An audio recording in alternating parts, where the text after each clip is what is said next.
복되인 주일, 이 시간에 여기까지 나오신 여러분들 위해 하나님의 크신 은혜가 함께하기를 진심으로 기원합니다. 아울러 여러 가지 사정으로 영상으로 예배에 참여하는 모든 분들에게도 동일한 은혜가 있기를 기원합니다. 이제 3월이 시작되었습니다. 밖에도 날씨가 많이 풀려서 따뜻한 봄 기온이 시작된 것 같은데 3월 교회 주제는 시작이라는 것으로 잡아봤습니다. 물론 연은 1월부터 시작되지만 날도 춥고 또 새롭게 시작하기에는 아직 준비가 안 된 것들이 많이 있어서 3월부터는 이제 움츠렸던 것 다시 기지개를 펴고 또 마음먹었던 것들을 본격적으로 시행하는 그런 달로 정했던 것입니다. 여러분들도 연초에 시작하면서 나름대로 신앙적 목표나 아니면 올해 기대하는 것들 여러 가지 것들을 잡았을 텐데 잘 지켜지고 있지 않을지라도 3월부터 다시 마음을 잡고 새롭게 시작하는 마음으로 활기차게 시작하였으면 좋겠습니다. 개구리가 점프를 뛸 때 움츠렸다 뛰는 것처럼 우리에게도 움츠릴 때가 있는 것입니다. 잘 안 될 때도 있고 또 힘들고 어려울 때도 있습니다. 그런데 그런 일들이 있다고 해서 계속 움츠려 있고 아무것도 하지 않는 것이 아니라 아무것도 하지 않으면 아무것도 일어나지 않는다라는 생각을 가지고 다시 한번 힘을 내고 또 시작하는 마음으로 한 달을 보냈으면 좋겠습니다. 3월과 4월에는 열왕기 상과 하를 읽어 나가게 되는데 1월, 2월에 읽었던 사무엘상, 사무엘하와 거의 이어지는 본문입니다. 이스라엘 역사들 가운데 왕이 어떻게 세워졌는지 그리고 수많은 왕들이 어떤 일들을 했는지 그 역사에 대해서 살펴보고 있는 것입니다. 그러나 내용을 봤을 때 약간의 주제는 다릅니다. 사무엘 상하와 열왕기 상하, 물론 왕들의 치적에 대해서 표현하고 있는데 비슷한 면도 있지만 다른 면이 강조되고 있는 것입니다. 오늘은 열왕기 상 첫 번째 주일 설교 시간이니까 간단하게 개요를 살펴보고 2장의 내용을 통해서 교훈받는데 2장도 내용이 길어서 핵심적인 내용 위주로 좀 살펴보고 교훈받겠습니다. 먼저 열왕기상의 개요를 보시면 기록자는 정확하게 알려져 있지 않습니다. 명확하게 드러나 있지 않지만 어떤 사람은 예레미야가 기록되었을 것이다. 아니면 또 다른 사람이 기록되었을 것이다. 이렇게 말을 하는데 정확하게는 알 수 없습니다. 그럼에도 불구하고 어느 때쯤 기록되었을 것이라는 것은 추측할 수 있습니다. 열왕기 하를 보면 바벨론에서 1차 포로하는 내용까지 기록되어 있기 때문에 그 모든 사실들을 아는 어떠한 사람이 기록했을 것이다. 이렇게 알 수가 있는 것입니다. 그리고 목적이 중요한데 사무엘 상과 하, 그 내용과 약간의 차이가 있는데 어떤 차이가 있는가? 왕이 어떻게 세워졌는지 그리고 참된 왕이 누구인지를 좀 비춰준다고 하면 열왕기 상과 하는 나라의 번영과 몰락, 수많은 왕들을 통해서 번영하기도 하고 또 몰락하는 그 모습들이 있는데 이것들이 왜 생겼는지를 아주 명확하게 보여주는 것입니다. 그것은 무엇이냐? 그 백성들이 하나님 보시기에 정직하게 행하였는가, 옳게 행하였는가, 그렇지 않았는가를 판단 기준으로 해서 그 나라의 몰락과 또 번영이 달려있다는 것을 대단히 많이 강조하고 있는 것입니다. 그리고 그 전체를 볼 때 역사를 주관하시는 분은 왕이라기보다는 하나님이구나 라는 것들을 보여주는 것입니다. 그 내용이 열왕기 상과 하를 통하여서 우리가 깨달아야 될 궁극적인 내용들인 것입니다. 그리고 열왕기 상을 3월 달에 보게 될 텐데 이해를 돕기 위해서 두 부분을 나누면 통일 왕국, 이스라엘이 하나의 왕국일 때까지가 솔로몬의 통치까지인 것입니다. 그것이 11장까지 나옵니다. 그래서 솔로몬 왕이 즉위하고 또 그가 지혜를 얻고 또 성전을 짓고 번성하는 내용들이 아주 자세하게 나타나고 11장에서는 이제 쇠퇴하는 그런 내용들이 나옵니다. 그리고 12장부터는 이제 솔로몬의 아들로부터 나라가 북이스라엘과 남유다로 분열되는데 열왕기 상에는 유다의 세 왕 그리고 이스라엘의 7 왕의 치적들, 통치 역사들에 대해서 나오고 하나님 보시기에 여호와 보시기에 잘했다 못했다 이런 평가들이 나오는 것입니다. 그리고 쭉 열왕기 하까지 그 나머지 왕들이 이어지는 것입니다. 그래서 열왕기 상은 통일왕국과 분열왕국의 초기가 담겨있다 이렇게 생각하시면 되고 원래는 열왕기 상하 합쳐져 있는 하나의 책인데 분량이 많다 보니까 절반 정도 나눠서 우리가 전해져 오는 것입니다.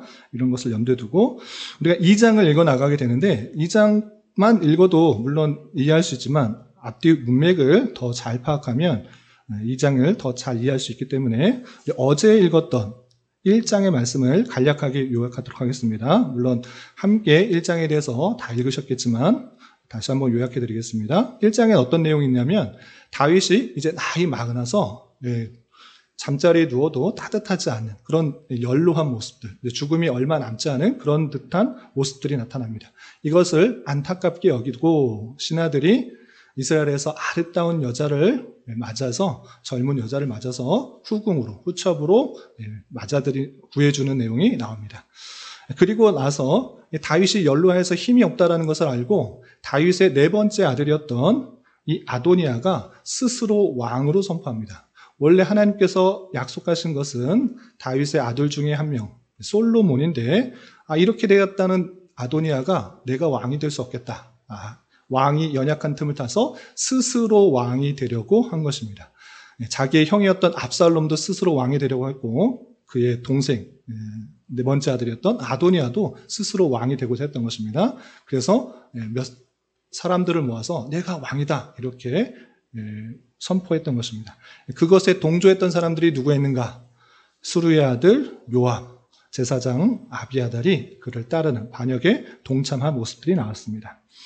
그런데 이렇게 스스로 왕으로 세웠던 아도니아를 그냥 놔둔 것이 아니라 이 선지자가 볼 때 이렇게 되면 안 된다 생각하여서 나단 선지자가 밧세바에게 왕에게 지금 어떻게 돌아가는지 그 이야기를 잘 말하게 해주어서 이제 솔로몬이 정말 하나님의 뜻에 따라 하나님의 약속에 따라 세워져야 된다는 것을 깨닫게 하고 또 솔로몬을 정식으로 왕으로 세운 것입니다. 이렇게 다윗이 솔로몬을 정식으로 왕으로 승계하자, 왕을 세우자 당연히 반역을 했던 내가 스스로 왕이다라고 했던 아도니아는 죽음에 처하게 되는 것입니다. 그런데 제단불을 잡으면서 목숨만을 살려달라고 솔로몬에게 요청을 해서 겨우 목숨만 살아남은 그 모습까지가 1장의 내용입니다. 그리고 이어지는 2장에서는 크게 두 가지의 내용이 있는데 내용이 길어서 두 가지 내용이 있다 생각하시면 되겠습니다. 첫 번째, 다윗이 죽기 전에 솔로몬에게 유언한 내용, 유언을 하고 죽은 내용과 두 번째는 솔로몬이 그 유언에 따라 남은 사람들을 처형, 행동하는 그 내용들이 있다. 이렇게 생각하시면 되겠습니다. 그럼 먼저 1절부터 12절까지 다윗이 그의 아들 솔로몬에게 어떤 유언을 남기고 죽게 되었는지 살펴보도록 하겠습니다.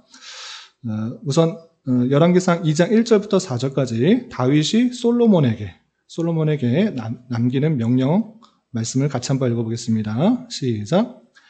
다윗이 죽을 날이 임박함에 그의 아들 솔로몬에게 명령하여 이르되 내가 이제 세상 모든 사람이 가는 길로 되었노니 너는 힘써 대장부가 되고 내 하나님 여호와의 명령을 지켜 그 길로 행하여 그 법률과 계명과 율례와 증거를 모세의 율법에 기록된 대로 지키라. 그리하면 내가 무엇을 하든지 어디로 가든지 형통할지라. 여호와께서 내 일에 대하여 말씀하시기를 만일 내 자손들이 그들의 길을 삼가 마음을 다하고 성품을 다하여 진실이 내 앞에서 행하면 이스라엘 왕위에 오를 사람이 내게서 끊어지지 아니하리라 하신 말씀을 확실하게 이루게 하시리라. 아멘. 우리 지난주에 다윗이 남긴 마지막 말에 대해서 배웠습니다. 이것은 다윗의 마지막 말이다라고 했던 그 말, 다윗의 시를 통하여서 참된 다스리는 자에 대한 그 예언의 말씀은 지난주에도 말씀드렸지만 공통적인 모든 사람들에게 알려줄 정말 남겨두고 싶은 말이었다라고 하면 오늘 마지막 말은 유언인 것입니다. 그러니까 솔로몬에게 개인적으로 꼭 남기고 싶은 말을 하는 것입니다. 그 내용이 무엇이냐? 크게 두 가지로 구분되고 있습니다. 첫 번째는 2절 말미에부터 3절까지 나오는데 힘써 대장부가 되라. 이제 왕이 되었으니 나이 어리다라고 이렇게 의기소침하지 말고 대장부처럼 행하라 라고 하면서 무엇을 알려주냐? 그것은 여호와의 명령을 지켜 그 길로 행하여 법률과 계명과 율례와 증거를 모세의 율법에 기록된 대로 지키라.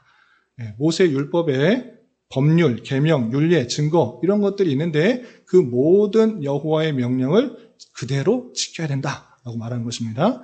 이것은 솔로몬에게 하는 말이지만 모세 율법 그것은 이스라엘 백성들 전체에 해당되기 때문에 이스라엘 백성으로서 마땅히 지켜야 될 여호와의 율법을 그대로 기록된 대로 잘 지켜야 된다라고 하고 있는 것입니다. 그러할 때 모세 율법에 기록된 그대로 그것처럼 율법을 잘 지키면 내가 무엇을 하든지 어디로 가든지 형통할 것이다 라고 하면서 율법의 내용들을 다시 한번 알려준 것입니다. 그리고 거기서 그치지 않고 두 번째 강조한 것은 무엇이냐? 그것은 다윗이 받았던 그 언약의 말씀을 그대로 전해주는 것입니다. 그 내용이 무엇인가? 4절 보시면 만일 내 자손들이 다윗의 자손들 그리고 솔로몬의 자손들 그 자손들이 그들의 길을 삼가 마음을 다하고 성품을 다하고 진실이 내 앞에서 행하면 이스라엘 왕위에 오를 사람이 내게서 끊어지지 아니하리라 라고 했던 지난주에도 살펴봤던 다윗 언약 그 언약이 끊어지지 않을 것이니까 하나님 앞에서 더욱더 마음을 다해서 온전히 섬겨라 이렇게 말하고 있는 것입니다. 그래서 다윗이 유언으로 남긴 솔로몬에게 남긴 그 내용을 먼저 개인적으로 이스라엘 백성이면 누구나 그 율법의 내용들을 잘 지켜야 될 것과 또 다윗이 받았던 그 언약의 내용들을 다시 한번 상기해 주면서 하나님의 말씀을 온전히 지키고 그 앞에서 행해야 된다라는 것을 강조하고 있는 것입니다.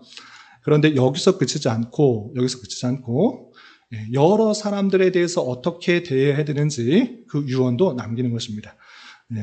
크게 네 사람이 나오는데 읽으면 시간이 오래 걸리니까 제가 간단하게 요약하겠습니다. 5절부터 9절까지 여러 사람들에 대해서 어떻게 해야 되는지 또 말을 남기는데 5절과 6절에서는 수르의 아들 요압에 대해서 말합니다. 그 요압은 이스라엘 군대 두 사령관 넬의 아들 아므넬과 여델의 아들 아마사에게 아무 연고 없이 자신의 마음에 들지 않는다고 자신의 동생을 죽였다고 죽였던 사람입니다. 그런데 요압을 그대로 놔뒀는데 또 그것을 가만히 놔두지 말고 평안히 수월해 평안히 죽지 못하게 하라. 늙어 죽게 하지 마라 라고 표현하고 있습니다. 그것이 무슨 뜻인지 솔로몬은 이해하고 있었을 것입니다. 그리고 7절에 보면 바르실레의 아들들에는 어떻게 해야 되는가 설명하고 있습니다. 바르실레는 누구인가 라고 할 때 다윗이 압살롬의 그 반역에 의해서 도망쳐 나갈 때 요단강을 건너서 이 길르앗 또 마하나임 지역에 갔을 때 아주 유력한 사람 바르실레가 그가 먹고 사는 것 그의 일행들을 다 책임져 줬던 것입니다. 그런데 다윗의 압살롬의 반역이 끝나고 자기가 은혜를 입은 것을 보답해 주기 위해서 바르실레여 같이 예루살렘으로 가십시다 라고 했을 때 나는 나이가 80세여서 뭘 먹어도 맛도 못 느끼고 가봐야 뭐 아무것도 소용없다. 그러니 나는 그대로 있겠다라고 했던 사람입니다. 그런데 그 사람은 이제 연로해서 죽을지라도 그 아들들에게 잘 대우해 주어라. 내상에서 먹는 사람처럼 같이 겸상할 수 있도록 잘 대우해 주어라 라고 유언을 남기는 것입니다. 그리고 베냐민 사람 시므에 대해서는 어떻게 하는가? 우리 시므에 대해서 살펴봤습니다. 시므이는 압살롬에게 반역을 당해서 도망가는 피난길에 있어서 축복을 하고 위로를 한 것이 아니라 저주를 했던 사람입니다. 그래서 다윗의 부하가 내가 가서 저를 죽이겠습니다. 저가 어떻게 저렇게 하나님께서 기름 부은 자를 저렇게 저주할 수 있습니까? 내가 가서 죽이겠습니까? 했을 때 죽이지 않도록 했던 것입니다. 그런데 또 압살롬의 반역이 끝나고 자식과 성으로 돌아왔을 때도 시므이가 용서해달라고 잘못하게 빌었을 때 다윗이 내가 죽이지 않겠다라고 맹세를 했던 것입니다. 그런데 내가 죽이지 않겠다라고 맹세는 했지만 그가 죄가 없는 것은 아니다. 죄가 있는 자이니 너는 지혜롭게 행하라. 백발이 피 가운데 스월로 내려가도록 그에 대한 죄값을 치르도록 하라라고 유언을 남기는 것입니다. 그리고 나서 10절, 12절 보면 다윗이 죽게 되고 장사를 지는 것입니다. 그리고 그의 통치 연도가에 대해서 요약을 합니다. 헤브론에서 7년, 또 예루살렘에서 33년, 총 40년의 통치를 하였다라고 하고 있고 그를 뒤이어서 솔로몬이 왕위에 앉아서 그 나라가 심히 견고케 하는 그 모습 가운데 있다라고 표현하고 있습니다. 그래서 솔로몬이 왕으로 등극해서 다윗의 유언에 따라서 그 나라를 더욱더 공의를 행하여서 견고케 하는 내용이 그 뒷부분에 길게 나오는 것입니다. 다윗의 유언에 따라서 행하는 내용이 다음에 나오는데 좀 끊어서 설명하겠습니다. 반역자들을 처형하는 그 모습과 또 시므이를 처형하는 그 솔로몬에 대해서 살펴볼 텐데, 먼저 반역자 아도니아, 반역자 스스로 왕이 되어서 내가 왕에 한번 돼보고 싶다라고 했던 그 아도니아를 처형하는 장면이 13절부터 25절까지 나옵니다. 근데 아도니아는 솔로몬에게 제단불을 잡으면서 나를 죽이지 말아달라고 했을 때 솔로몬이 죽이지 않겠다라고 약속을 했던 것입니다. 그래서 그 일들에 대해서 함부로 죽일 수가 없었습니다. 그러나 아도니아가 그 반역적인 모습들을 버리지 않고 바꾸지 않고 또 다음 같은 일을 했기 때문에 솔로몬은 그 아도니아를 죽이는 것입니다. 어떤 일이 있었는가 보시면 이 아도니아가 아버지인 다윗의 후궁이었던 아비삭과 결혼하게 해달라고 바세바에게 요청한 것입니다. 내가 한 가지 소원이 있는데 들어주십시오, 바세바요.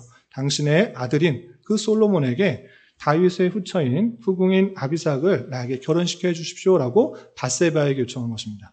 바세바는 그 말을 듣고 솔로몬에게 이야기합니다. 그런데 솔로몬이 그 이야기 듣자 아버지의 후궁과 결혼하는 것은 그 왕위를 잇는다라는 그런 의미를 갖고 있기 때문에 그 아도니아가 아직도 야욕을 버리지 못하였다는 것을 깨달아서 이렇게 말합니다. 23절부터 25절까지 보시면 아도니아가 이런 말을 하였은즉 그의 생명을 잃지 아니하면 하나님은 내게 벌 위에 벌을 내리심이 마땅하니이다 라고 하면서 이것은 해서는 안 될 말이다. 자신이 왕이 되려고 하는 그런 말이다. 이것은 하나님께서 벌 내리시는 것인데 그것을 행해야 된다라고 해서 솔로몬의 군사령관이 되었던 분하야를 보내서 아도니아를 쳐 죽이는 내용이 나옵니다.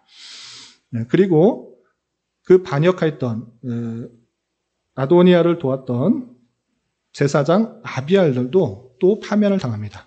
그래서 아비아달이 요압과 함께 도와서 아도니아의 반역을 도왔는데 그에게도 이렇게 말합니다. 26절, 27절 보시면 제사장 아비아달에게 이르되 내 고향 아나돗으로 가라. 너는 마땅히 죽을 자이로되 내가 내 아버지 다윗 앞에서 주 여호와의 궤를 메었고 또 내 아버지 모든 환난을 받을 때에도 너도 환난을 받았은즉 내가 오늘 너를 죽이지 아니하노라 하고 아비아달을 내쫓아내어 여호와의 제사장 직분을 파면하였다라고 하고 있습니다. 이 반역에 참여했던 아비아달도 고향으로 내보내면서 제사장 직분을 파면하는 그 내용들이 나오는 것입니다. 그리고 요압도 아버지의 유언에 따라서 죽이게 되는데 그 요압의 죄는 다른 것이 아니라 자신보다 선한 두 사람, 곧 아브넬과 아마사를 칼로 죽였다라는 것입니다. 다윗이 죽이지 말라고 했던 압살롬도 죽였었는데 그것 외에도 그 아마사 또 아브넬을 죽이는 모습들이 있는 것입니다. 자기의 마음에 들지 않는다고 하면 칼을 들고 계속적으로 사람을 죽였는데 이 사람 가만히 있는 것이 아니라 잘못한 것이기 때문에 여호와의 아들 분하야를 군사령관 분하야를 시켜서 또 요압을 쳐서 그 죄의 값을 치르도록 하는 것입니다. 그리고 36절부터 46절까지는 이제 시므이 그 저주하였던 시므이를 어떻게 하는가 나오는데 시므이에게 약속한 것 내가 너를 죽이지 않겠다라고 말했는데 솔로몬도 다윗의 그 말에 따라서 죽이지 못하고 있었던 것입니다. 그런데 그 죄가 없는 것이 아니기 때문에 솔로몬은 어떻게 하는가? 성에서 절대 나오지 말라고 다음과 같이 명령합니다. 36절부터 38절 보시면 왕이 사람을 보내어 시므이를 불러서 이르되 너는 예루살렘에서 너를 위하여 집을 짓고 거기서 살고 어디든 나가지 말라라고 하면서 예루살렘에 집 하나 지어놓고 나가지 말라 이렇게 말하고 있습니다. 여기만 읽으면 집 안에서만 있어야 된다. 가택연금 같은 말같이 들리는데 37절까지 보면 집이 아니라 성이라는 것을 알 수 있습니다. 왜 그런가? 37절 보시면 너는 분명히 알라. 내가 나가서 기드론 시내를 건너는 날에는 반드시 죽임을 당하리니 내 피가 내 머리로 돌아가리라 라고 하면서 기드론 시내를 건너지 말라라고 표현했습니다. 기드론 시내는 어딘가? 여러분들 예루살렘 지형을 생각해 보면 예루살렘은 요새같이 되어 있는데 그 요새같이 높은 성을 지나는 그 시내가 기드론 시내인 것입니다. 성 밖으로 나가지 마라 이란 뜻입니다. 그렇기 때문에 예루살렘에서 집 하나 져놓고 나가지 말라. 기드론 시내 건너면 죽는다. 그러니 성 안에만 있어라. 이렇게 명령을 했던 것입니다. 그래서 그렇게 명령을 하자 시므이는 좋습니다. 나를 살려주시니 감사합니다. 내가 성 안에만 있겠습니다라고 그 명령의 약속, 그대로 지키겠다 약속을 합니다. 그러나 그 시므이가 끝까지 그 약속, 그 맹세를 지켰는가? 그러지 않은 것입니다. 3년 뒤에 어떤 일이 발생하는가? 자신과 함께 있었던 그 종이 어디 도망을 간 것입니다. 그 도망한 것을 붙들어 오기 위해서 어쩔 수 없이 시므이는 그 도망한 종들을 찾으려고 기드론 시내를, 예루살렘을 지나서 기드론 시내를 넘을 수밖에 없었던 것입니다. 그래서 찾아왔는데 그 모습을 당연히 사람들이 보게 된 것입니다. 그렇게 됨으로 말미암아 솔로몬은 그 시므에게 너가 맹세하여서 예루살렘 성 안에 있겠다고 나가지 않겠다고 말했는데 넘어갔으니 너는 죽어야 된다. 너 악을 내 머리로 돌려보낼 것이다 라고 말하면서 시므이를 분하야에게 명령하여서 시므이를 죽이게 된 것입니다. 그래서 자기가 잘못한 그 죄값을 그대로 받아서 시므이가 죽게 되고 그렇게 모든 반역했던 사람들 다 정리하자 솔로몬의 손에 의해서 그 나라가 더욱더 견고해졌다. 이렇게 내용들이 이어지게 됩니다. 이렇게 2장에서는 솔로몬이 왕위에 올라서 다윗의 모든 유언들을 잘 수행함으로 또 악한 것들을 잘 정리하여서 더욱더 나라가 견고해진다라는 내용으로 맞춰지게 됩니다. 이 내용을 통해서 교훈받을 수 있는 것들을 세 가지로 정리하겠습니다. 여러분들 교환을 참고해 주시기 바랍니다. 먼저 다윗은 솔로몬에게 어떤 유언을 남겼는가 생각해 봤으면 좋겠습니다. 다윗은 솔로몬에게 여호와의 명령을 잘 지켜라. 그리고 다윗 언약과 같이 너가 하나님 앞에서 잘 행한다고 하면 그 왕위가 내 씨를 통해서 계속적으로 이어질 것이다. 이렇게 말했던 것입니다. 그리고 나에게 악하게 했던 사람과 잘 대우했던 사람들 잘 생각해서 지혜롭게 행하라 라고 유언을 남겼습니다. 그런데 여기서 중요한 표현이 있습니다. 그것은 무엇인가? 그것은 모세의 율법에 기록된 대로 잘 지켜 행하라 라고 했던 표현. 그것이 또 왕으로서 하나님 앞에서 온전히 행하라 라고 표현했던 것입니다. 이 내용은 왕으로서 어떻게 삶을 살아가야 될 것인 것과 하나님의 백성으로서, 이스라엘 백성으로서 어떻게 살아가야 되는지 정말 중요한 말입니다. 그런데 이것을 단순히 다윗이 그냥 아들에게 하는 그런 말 정도로 여길 것이 아니라 이 말씀이 열왕기 상과하의 주제와도 같은 것입니다.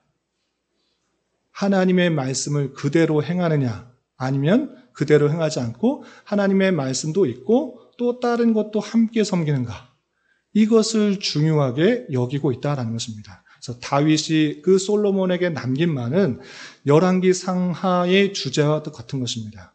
왕으로서 그리고 이스라엘 백성으로서 마땅히 어떠한 삶을 살아가야 되는지를 아주 강조한 부분인데 그것은 하나님의 말씀, 그 여호와의 율법들, 그 내용들을 잘 깨달아서 그것을 그대로 지켜 행하고 하나님 앞에서 사는 사람의 모습으로 나아가야 된다라고 강조하고 있는 것입니다.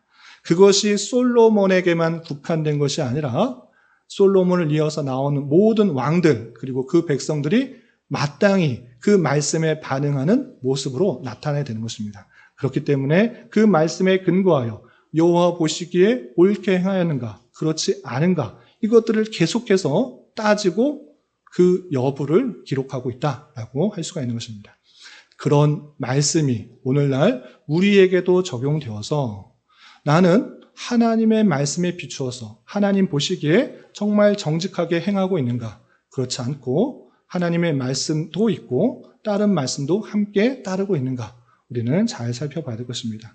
하나님께서 주신 그 말씀을 더욱더 힘써 알고 그대로 지키기에 힘써야 될 것이고 그 앞에서 행하는 자의 모습으로 우리는 힘써 나아가야 될 것입니다. 그런 저와 여러분 되시기를 주님의 이름으로 부탁을 드립니다. 그러나 성경 전체 좀 더 열왕기 상하를 넘어서 전체의 주제와 함께 생각해 볼 때 이 모든 율법을 완전하게 다 지킬 수가 있는 것인가 라고 할 때 여전히 죄악된 우리는 부족하고 연약하고 또 그 율법을 지키지 못하는 죄인이구나, 연약한 사람이구나. 이스라엘 왕들뿐만 아니라 그리고 그 백성들 그리고 우리에 이르기까지 하나님의 그 모든 말씀을 지키기에는 참으로 부족하고 연약한 죄 많은 인생이구나를 우리는 전체 성경을 통해서 깨닫게 되는 것입니다. 말씀을 온전히 지키지 못하는 그 모습을 볼 때 나는 참으로 죄인이구나, 연약한 존재이구나를 함께 깨달을 수 있는 우리가 되어야 될 것입니다. 그리고 두 번째 생각할 것은 솔로몬의 반역에 가담한 자들에 대해서 어떻게 했는가 살펴봤으면 좋겠습니다. 솔로몬이 남긴 유언에 따라서 요압을 처형했고 또 반역을 했던 아도니아도 또 처형을 하고 또 아비아들은 직분을 파변시켰던 그 모습을 보게 됩니다. 그런데 이 말씀 그랬나 보다라고 넘어갈 수는 있는데 우리 지난주에 배웠던 말씀과 상충되어 있는 거 아닙니까? 라고 고민을 했던 사람들은 그렇게 느낄 수 있습니다. 제가 지난주에 뭐라고 말씀드렸냐면 다윗은 사악한 사람들은 하나님께서 심판하신 줄 알아. 하나님께 맡겨드리고 그들 놔둬드리고 내가 더욱더 공의를 행하면 된다. 이렇게 말씀드렸습니다. 그를 저주했던 시므이에게도 그렇게 표현했고 또 압살롬도 자신이 죽이지 않고 하나님께서 갚아주시기를 계속적으로 했던 것입니다. 자신의 군대 모아가지고 자신의 용사들과 함께 압살롬을 무력으로 진압하지 않고 시므이를 분하를 보내서 죽이도록 한 것이 아니라 내둬라. 하나님께서 심판하신다. 이렇게 말했습니다. 아니 근데 솔로몬은 그 악한 사람들 다 잡아 죽이지 않았습니까? 하나님께서 심판하시는 것이지 왜 솔로몬이 심판합니까? 이렇게 충돌되는 것으로 생각할 수 있습니다. 그러나 그런 것이 아닌 것입니다. 둘 다 자기 자리에서 더욱더 공의와 선을 행하기에 힘쓰는 것입니다. 다윗이 피하여 갔던 것, 압살롬을 그냥 두고 시므이를 그냥 둔 것은 자신의 죄로 말미암는 결과라는 것을 뼈저리게 느끼고 있기 때문에 더 이상 더 악한 것으로 나아오지 않기 위해서, 그 집안에 더 이상 칼이 나아오지 않기 위해서 자신의 죄를 계속적으로 깨달으면서 살아갔던 것이고 그 안에서도 또 바른 일, 또 공의와 선을 행하기 힘썼던 것입니다. 그런데 솔로몬은 하나님께서 알아서 처벌하시겠지, 그 공의를 행하는 데 있어서 넘긴 것이 아니라 자기가 주어진 자리에서 잘못된 것은 바로 잡으려고 하는 그 공의를 행하고 있었기 때문에 다윗과 솔로몬의 자세는 같은 것이다. 이렇게 이해될 것입니다. 하나님께서 악한 것을 없애고 또 불의한 것을 처형하실 때 내 자리에 있는 내가 할 수 있는 범위에서 올바른 것을 해나가는 것, 그것을 부인하는 것은 아닙니다. 내가 충분히 공의와 선을 행할 수 있으면서도 그 자리에 알아서 다른 사람이 알아서 하겠지, 이렇게 하자는 것이 아니라 내가 할 수 있는 자리와 범위와 권한 안에서는 충분히 내가 하나님의 뜻을 찾아서 불의한 것을 없애는 그런 삶을 살아가도록 해야 되는 것입니다. 그래서 우리는 보내주신 자리에서 죄악에 대하여 더욱더 민감하게 반응하여서 불의한 자에 참여하지 않도록 해야 될 뿐만 아니라 내가 할 수 있는 범위 안에서 더욱더 하나님의 뜻을 쫓아 공의를 행하고 또 선을 행하는 자가 되어야 되는 것입니다. 다윗도 피난당하는 모습 속에서 자신의 죄악을 깊이 깨달으며 옳은 일을 하기에 힘썼고 솔로몬도 자신의 왕이 되었기 때문에 불의한 것, 잘못된 것은 처형하게 된 그 모습을 보게 된 것입니다. 우리 주어진 자리에서 더욱더 할 수 있는 범위 안에서 공의와 선을 행하기에 힘쓰는 저와 여러분 되시기를 주님의 이름으로 부탁을 드립니다. 마지막으로 생각할 것은 솔로몬은 왜 시므이를 처형했는가 살펴봤으면 좋겠습니다. 솔로몬은 다윗을 저주한 시므이를 당장에 죽이지 않고 죽이지 않겠다고 다윗이 약속했기 때문에 죽이지 않았습니다. 그러나 예루살렘에서 나오지 못하도록 명령하고 명령을 어기면 죽인다 이렇게 분명히 말했습니다. 시므이가 1년, 2년, 3년 참다가 부득이한 일로 말미암아 나가게 되어서 시므이가 자신이 죄를 또 지은 것으로 또 솔로몬과 약속했던 것을 어김으로 죽임을 당하게 된 것입니다. 이렇게 솔로몬은 그 명령을 어겼기 때문에 약속을 어겼기 때문에 죽이게 되었는데 근본적으로 솔로몬은 시므이를 다윗의 말에 따라서 그 죄를 처형하기 위해서 그렇게 죽였던 것입니다. 시므이가 죽게 된 것은 근본적으로 다윗에게 죄악을 범하였기 때문입니다. 여호와의 기름 부은 자를 옳게 판단하지도 못하고 자기의 생각과 다르다고 해서 돌을 던지면서 비난을 계속적으로 했던 사람입니다. 다윗은 복귀해서 그를 죽일 수도 있었으나 평화롭게 해결하고자 죽이지 않겠다라고 맹세를 했습니다. 그러나 그의 죄가 없어진 것은 아닙니다. 솔로몬은 다윗의 맹세와 유언 그리고 시므이의 죄의 값을 정당하게 치르기 위해서 대단히 지혜롭게 행하였고 또 시간은 좀 오래 걸렸지만 실제 그를 죽이게 되는 악한 것을 처형하는 그 모습들을 보인 것입니다. 그런데 한편 시므이 입장에서 생각해 봤으면 좋겠습니다. 시므이 입장에서 생각해 보면서 이제 이어지는 성찬 가운데 좀 연결해서 좀 생각해 봤으면 좋겠습니다. 시므이는 자신이 다윗에게 받은 은혜와 솔로몬에게 했던 맹세를 깊게 생각하지 못하고 생각 없이 행동했다가 죽임을 당하게 되었습니다. 죽어야 마땅할 인생을 거둬주신 것에 감사하며 맹세에 합당한 삶을 살지 못한 그런 아쉬움이 남고 있는 것을 보게 됩니다. 이것이 직접적으로 드러내는 것은 아니지만 오늘 성찬이 있는 날이기 때문에 성찬과 조금 연결해서 생각해 보자면 이런 도전을 드리고 싶습니다. 이 시므이는 내가 죽어야 마땅한 그런 사람인데 살려주신 거 감사한 것입니다. 예루살렘 성 안에서 살 수 있게 됐다고 정말 감사한 것입니다. 그 감사한 가운데 그 안에서 계속적으로 살면 죽음이 다하는 데까지, 생명이 다하는 데까지 그냥 살 수 있었는데 그 밖을 나감으로 죽게 되었다는 사실을 보면서 우리 또한 그런 모습과 조금 비슷한 면을 우리는 생각해 봤으면 좋겠습니다. 직접적으로 드러내려는 것은 아니지만 우리 또한 죄로 죽었는데 죄로 죽었던 우리 몸과 우리 영혼이지만 하나님께서 우리를 택하여 주시고 구원해 주셔서 우리는 살게 되었던 것입니다. 그 어디에 있을 때 살게 되는가? 주님 안에 있을 때 살게 된 것입니다. 이 주님 안에 있을 때 살게 된다라는 것은 주님과 연합되었다라는 그런 의미인 것입니다. 그러면 주님과 연합된 것은 어떻게 우리는 이해할 수 있는가? 할 때 주님과 먹고 마시는 그런 관계, 충분한 깊은 교제 가운데 나아갈 때 주님과 연합한 것이고 주님을 온전히 믿고 나를 위하여 십자가에 달려 돌아가셨다는 것을 믿게 되었을 때 연합하게 된다라는 것을 좀 생각해 봤으면 좋겠습니다. 우리는 이제 성찬의 자리로 나아가야 될 것입니다. 아무런 생각과 의미도 없이 그냥 매월 첫째 주니까 성찬 의식을 한다라고 생각하지 않고 내가 주님의 은혜로 살 수 있게 되었다. 마땅히 죽어야 되는 그 인생임에도 불구하고 주님과 연합하여서 주님과 함께 있음으로 말미암아 새 생명을 얻게 되었다. 이 사실들을 다시 한번 기억해 보며 늘 주님의 말씀 안에, 언약 안에, 주님 안에 거하는 우리가 되어야 될 것입니다. 성찬을 통해서 그런 놀라운 은혜를 깊이 생각하고 깨달을 수 있는 저와 여러분 되시기를 주님의 이름으로 부탁을 드립니다. 기도하겠습니다. 하나님 아버지 감사합니다. 오늘 말씀을 통하여 다윗을 이어 솔로몬이 왕이 되어서 다윗의 유언을 실행하며 그의 왕권을 더욱더 강화한 말씀을 대하였습니다. 이런 말씀을 대하는 자로서 하나님의 말씀대로 살아가는 삶의 중요성을 잘 깨달아 주님 보시기에 합당한 삶을 살아갈 수 있도록 인도하여 주시옵고 주어진 자리에서 더욱더 공의와 선을 행함으로 그리스도의 몸이요 손과 발의 역할을 잘 감당하는 교회 되게 하여 주옵시며 죄악된 인생을 구원하여 주신 것에 감사하며 더욱더 주님과 동행하며 주님 안에 거하는 삶을 살아갈 수 있도록 은혜를 더하여 주시옵소서.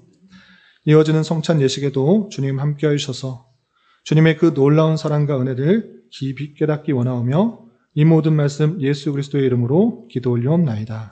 아멘.